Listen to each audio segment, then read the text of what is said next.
I'm not alarmed and I'm not surprised. Sinasabi ko na matagal na. Pakikibaka ito. We have to expect those things to happen. Hindi na naalarma at nagulat si Defense Secretary Gilberto Teodoro Jr. sa nangyaring encounter ng Navy ships ng Pilipinas sa China sa West Philippine Sea.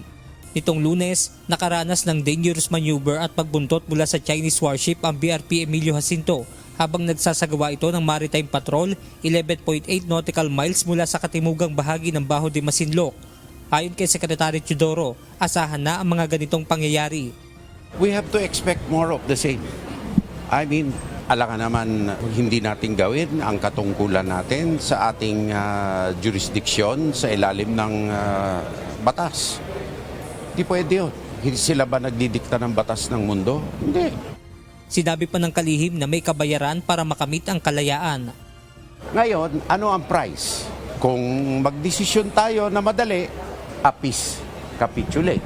Ngayon, kung tinatawag natin ang sarili natin na republika at makasarinlan, stand up. Nasa stand up tayo. Ang cost nun, mangyayari ito. Ang cost naman, pag hindi tayo tumayo, kalimutan na natin yung kinabukasan ng ating mga anak. Dagdag pa ni Teodoro, patuloy din ang pamahalaan sa paghahanda at pagtutol kung may insidente muli gaya na nangyari sa Sandy Cay. Nauna nang nagtungo ang tauhan ng Chinese Coast Guard sa Sandy Cay at nagpakuha ng litrato hawak ang watawat ng China. It is obvious which country does not adhere to the rule of law here. It is only China.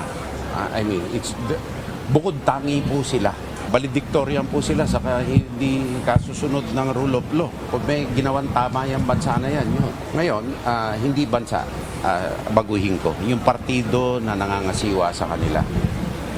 Ngayon, of course, hindi pwede siguro akong ma-disappoint sa latest na nangyayari. Hindi disappoint yun, expected yun. Kaya kailangan paghandaan itong mga ito, no? At tutulan. Samantala, ngayong araw ay formal nang nagtapos ang taunang balikatan exercise ng mga sundalong Pilipino at Amerikano. Sa loob ng 3 linggo, nagsanay ang mga ito ng Multilateral Maritime Exercise, Maritime Key Terrain Security Operation, Integrated Air and Missile Defense, Counter-Landing Live Fire Exercise at Maritime Strike. Sa lahat ng ito, pangunahing sinasanay kung papaano dedepensahan ang teritoryo ng bansa sa pananakop ng mga dayuhan. This exercise and deepen our collective commitment to regional peace and security.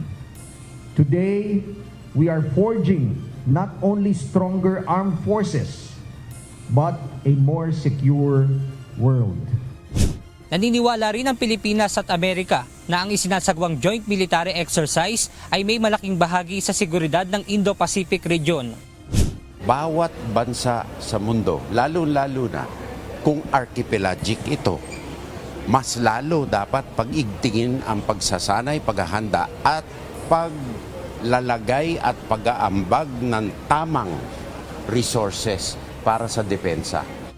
With that strong foundation in place, our countries work together at all ranks, civilian and in uniform, to adapt to evolving threats in order to achieve our shared security goals. Benedict Samson, UNTV News and Rescue. Diyos ang aming sandigan, serbisyo publiko ang aming pinahahalagahan.